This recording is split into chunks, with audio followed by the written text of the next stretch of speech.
Welcome back to CIA Declassified. Today we step into the 2026 era of total digital transparency, but the roots of this surveillance didn't start with an email or a private message. They started with a lick of a stamp and a drop into a blue metal box. For over 20 years, the agency operated in the shadows of the United States Postal Service, creating a systematic machine designed to intercept, read, and reseal the private thoughts of thousands.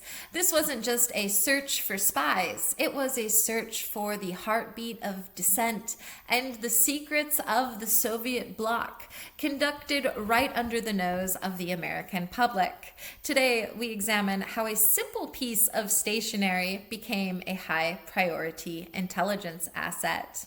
Imagine a specialized laboratory hidden inside a major airport mail facility where technicians in white coats used steam and chemistry to peer inside envelopes without leaving a trace. This was the cold, methodical reality of a program that treated the Fourth Amendment as a suggestion rather than a law. This was HTPLUME. How did this operation get its name? The cryptonym HTPLUME follows the agency's HT diagraph system. In the CIA's internal classification, the HT prefix was specifically assigned to operations involving the Office of Security and domestic surveillance activities during the Cold War. The suffix plume was a factual reference to the plume of steam used by technicians to loosen the adhesive on envelopes. It was a literal description of the primary tool of the trade, a high-pressure, fine-mist steam needle that allowed a letter to be opened and closed with surgical precision, leaving the wax or glue ostensibly untouched. HTPLUME was a logistical masterpiece of illegal surveillance. The operation was centered at the Idlewild, now JFK, airport in New York, where the CIA established a project base under the cover of a mail routing center.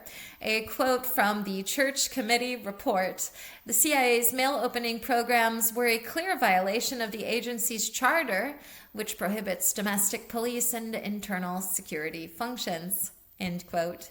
HTPLUME intercepted and photographed over 215,000 communications between 1953 and 1973.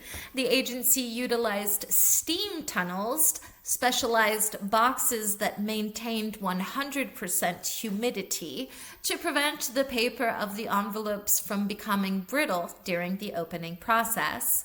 A quote from former CIA Director Richard Helms: "We felt that the information was so vital to the national security that the risk of discovery was a secondary consideration." End quote. Records indicate that HTPLUME targeted the mail of prominent Americans, including Nobel Prize winners, civil rights leaders, and even members of Congress. The project utilized fluorescent dye tracing, marking letters to see if they were intercepted again by foreign intelligence services after being returned to the maelstream. Logs confirm that the agency employed professional calligraphers to perfectly mimic the handwriting on envelopes if a new one had to be used because of a tear. HTPLUME worked in tandem with the FBI to identify subversive correspondents who were communicating with relatives or colleagues in Moscow. Internal memos describe the vacuum seal protocol, where letters were placed in a vacuum to draw out any potential micro-explosives or biological agents before technicians handled them. Technical logs confirm the development of cold opening liquids, chemical solvents that dissolved glue on contact but evaporated without leaving a stain or scent. Documentation reveals that HTPLUME assets included specific Postal Service employees who were on the CIA payroll to mishandle bags of mail into the agency's hands. The operation utilized microdot detection labs to search for microscopic text hidden under stamps or within the periods of a typed letter.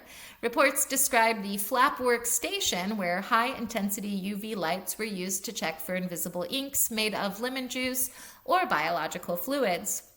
The program developed paperweight calibration to ensure that any microfilm added to an envelope didn't trigger a postage due notice that would alert the recipient. Records show that HTPLUME technicians were trained to recognize the fingerprint patterns of Soviet sensors to understand how the KGB was monitoring the other end of the line. Agency researchers identified that the most high-yield targets were student organizations and scientific exchange programs. The operation successfully mapped the internal social networks of the American New Left movement through mail chain analysis. Internal CIA memos confirm that HTPLUME was kept secret from several postmasters general to prevent political leakage. The project utilized X-ray imaging to read the contents of sealed envelopes without opening them, a technique that was pioneered for the postal theater. Documentation proves that the agency utilized front printing shops to create exact replicas of foreign stationery to replace letters that were damaged in transit by the steam. Logs mention the use of the C list, a roster of specific addresses that were to be intercepted every time they appeared in the New York sorting center. The program used aerosol fixatives to prevent pencil lead from smudging when the paper was exposed to moisture. Records indicate that HTPLUME was the primary source for the agency's domestic watch list, which grew to include over 1.5 million names. Technical logs describe the resealing press, a machine that applied even pressure and heat to ensure an envelope looked factory fresh after being tampered with. The agency maintained a stamp archive containing every variation of Soviet and Chinese postage to replace ones that were damaged during inspection. A quote from a declassified 1961 security audit: "The volume of the take is staggering, but the operational security remains our greatest challenge." End quote. Documentation shows that HTPLUME technicians often worked in 12-hour shifts to keep up with the holiday mail surge. The project developed glue composition analysis to identify the specific factory where an envelope was made based on the chemical signature of its adhesive. Logs confirm that the agency used infrared photography to read text through thick, dark-colored envelopes. The program proved that mail infiltration was more reliable for long-term intelligence gathering than physical wiretaps in most European cities. Internal reports describe the dead letter siphon, where mail addressed to non-existent people was used by the CIA to send coded messages to its own agents. Project records confirm that HTPLUME funds were used to purchase high-speed automatic sorting machines for the USPS to facilitate faster interception. The agency utilized chemical sniffing dogs to identify mail originating from specific regions known for opium or chemical production. A quote from the 1975 Rockefeller Commission: "The mail opening program was a gross overstep of authority that bypassed all constitutional safeguards." End quote. HTPLUME technicians developed a method to slide read a letter by using a thin probe to pull the paper away from the envelope window just enough to see the contents. The project maintained temperature-controlled vaults to preserve sensitive microfilm found in the mail before it could be processed. Documentation reveals the use of vibratory separators to find small objects, like microchips or gems hidden inside the folds of thick letters. The agency intercepted the personal mail of John Steinbeck and Linus Pauling under HTPLUME. Records show HTPLUME money was used to build soundproof reading rooms in postal facilities to ensure no outside employees heard the clicking of the agency cameras. The project utilized ghost routes where mail trucks were diverted to agency-controlled warehouses for a few hours of delayed processing. Internal memos describe the use of fiber optic scopes to peer inside parcels without breaking the tape. A quote from a declassified 1968 memorandum. "The privacy of the post is a civilian concept. For the agency, it is a data stream." End quote. HTPLUME provided counterintelligence samples to the lab, allowing them to study how foreign agents use specific ink types to communicate. The program used pressure-sensitive tabs to tell if an envelope had been opened by someone else before it reached the agency's facility. Documentation confirms that HTPLUME mail opening extended to San Francisco to monitor traffic to Asia. The project utilized automatic language translators, early computer systems, to scan the photographed text for specific keywords. Logs show that the agency kept a black bag fund to settle claims for lost mail to keep unhappy citizens from filing official complaints. The agency maintained a paper DNA database tracking the wood pulp composition of envelopes to trace them back to specific regions in the USSR. Internal reports show HTPLUME funds were diverted to pay for privacy screens around sorting areas to hide the CIA's high-tech cameras from the regular postal workers. The project used static eliminators to prevent the fine powder of some secret inks from sticking to the envelope flap during the opening. Records show that the CIA used HTPLUME to track the movement of draft dodgers during the Vietnam War. The program established special customs zones where mail could be held for 48 hours without a warrant under the guise of agricultural inspection.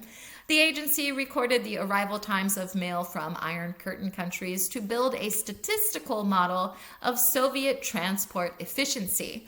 Technicians used silver nitrate to detect fingerprints on envelopes that were otherwise invisible to the naked eye. The program intercepted mail addressed to the Soviet embassy in Washington, D.C. to map the embassy's local supply chain. CIA files show that the HTPLUME actually utilized enzyme tests to determine if a letter had been exposed to specific biological environments. The project employed a master chemist to develop adhesives that would bond instantly under UV light, allowing for faster resealing. Reports indicate that mail intercepted in HTPLUME was often used to create flashpoints for psychological warfare operations. The agency monitored the mail of American students studying abroad in Prague to identify potential recruits for the KGB. Documentation confirms that the agency utilized micro-vacuum suction to pull air samples from inside parcels to check for explosives. The HTPLUME lab contained a specialized forgery library of international stamps and postmarks. Internal logs prove that the agency used isotope analysis on paper to determine the specific mill where the stationery was manufactured. The operation utilized polarized light microscopy to identify fibers stuck in the glue of envelopes. Records show that HTPLUME technicians had to wear anti-static suits to prevent ruining the sensitive electronics used for scanning. The agency created a postal interception manual that was over 400 pages long, detailing every known envelope opening technique. Logs show that the CIA used HTPLUME to monitor the correspondence of Black Panther Party members. The program utilized thermal imaging to see if a letter contained any hidden electronics before opening. A quote from a declassified 1970 internal memo. "Our access to the mail stream is the most consistent source of internal intelligence we possess." End quote. The project developed a rapid reseal varnish that could mimic the sheen of dried saliva on an envelope flap. Documentation reveals that HTPLUME technicians used optical character recognition prototypes as early as the late 1960s. The agency utilized moisture sensors to ensure the steam needles didn't oversaturate the paper. Logs indicate that HTPLUME operatives posed as postal inspectors during rare instances when they were questioned by local police. The program intercepted the mail of American writers who were deemed too sympathetic to socialist ideals. Records prove that the CIA shared HTPLUME data with British intelligence to track common threats in the international mail. When we dig into the declassified HTPLUME files, we hit a wall of black ink. Some of the more profound redactions, the kind that span dozens of pages, occur in the folder labeled Operational Targeting Domestic Subset 11. This section holds the record for the most dense redactions regarding selective service monitoring in the entire postal archive. Why are the names and connections of domestic targets from decades ago still a national security secret? In the shadowy corners of historical speculation, some believe subset 11 hides the list of the unapproachables, American political figures whose mail was read to gain leverage, not just intelligence. The rumor is that the agency used these letters to build blackmail files that survived the program's official end. If you believe the chatter, the redactions protect the fact that our own leaders were the primary targets, and the program's real success was in its ability to influence the influencers. There's a persistent story in the deep politics community that the CIA wasn't just looking at the words on the page. Some people theorize that subset 11 contains records of biological harvesting. The gossip suggests the agency was secretly testing the saliva on stamps for signs of illicit drug use or specific hormones to profile the moral character of activists. The theory is that the government has a genetic database of 1960s dissidents that they're still using to cross-reference with their descendants today. Whispers among those who claim to have inside sources suggest that HTPLUME never truly stopped, it just moved into the digital realm. The rumor is that the redacted logic in subset 11 contains the source code for modern psychological profiling. They argue that the agency developed a way to flag dangerous personality traits based on syntax and grammar, scripts that some theorize are being used by 2026 digital mail screening filters to flag dissident thought before it ever hits the internet. Was HTPLUME a success? Tactically, it was a logistical triumph. It achieved the primary objective of creating a massive, untraceable surveillance net over the world's most trusted communication system. Strategically, it was a dark masterpiece. It proved that domestic infiltration could be sustained for decades without the public's knowledge. The project was a success because it allowed the agency to gather vast amounts of intelligence on foreign threats and domestic dissent simultaneously. It successfully demonstrated that the U.S. government could bypass the Fourth Amendment with a simple steam needle and a camera. The program successfully birthed the modern mass data collection doctrine. It was a success that fundamentally altered the way the agency views the concept of private space. Furthermore, it proved that the most mundane daily habits, like sending a letter, are the most fertile ground for intelligence. The operation was a success because it turned the postman into an unwitting agent of the state. It validated the idea that if you control the infrastructure of communication, you control the secrets of the people. It was a success because even after it was shut down, the techniques and the culture of surveillance it created never truly went away. The program's longevity proved that domestic resistance was manageable as long as the methods remained invisible. It successfully provided a template for the modern surveillance state by normalizing the interception of private data. The agency's ability to remain undetected within the United States Postal Service for 20 years is perhaps the greatest operational success of the domestic Cold War. Ultimately, HTPLUME was a success because it showed that there is no such thing as a dead letter in the eyes of the agency. As far as technological and operational breakthroughs go, the Dead Letter Office gave us a few, like automated keyword extraction. The manual semantic scanning of 1950s mail led to natural language processing algorithms that monitor every text message and email for risk keywords in real time. Non-invasive sensing technology. The X-ray and UV techniques used in the sorting rooms evolved into millimeter wave scanners and hyperspectral imaging that can see through walls and packages without a physical breach. Citizen social mapping. The watch list architecture developed for HTPLUME is the direct ancestor of social credit infrastructures, where a person's contacts and correspondence determine their security score. And advanced chemical adhesives. The cold opening solvents led to the development of smart tamper evident seals that can change color or transmit a signal if a package is opened by an unauthorized party. HTPLUME reminds us that the privacy of the mail was the first great myth of the surveillance age.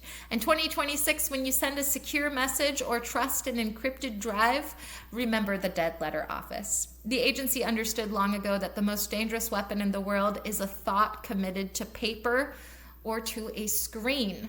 You are living in a world where the steam has been replaced by packet sniffers, but the goal remains the same: total visibility into the private lives of the populace. The schlick of the envelope is now the silent ping of a server, but the clinical watch of the agency has never wavered.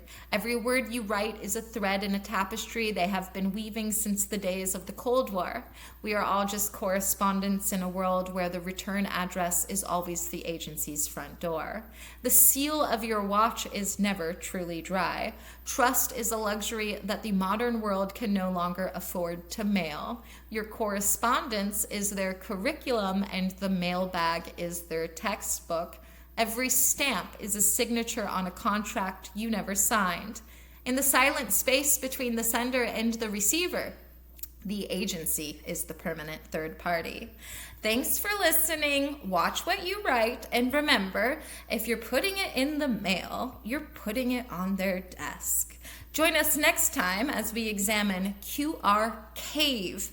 In the cold silence of the world's most secure underground facilities, the agency deployed a network of sensors to listen to the very stone.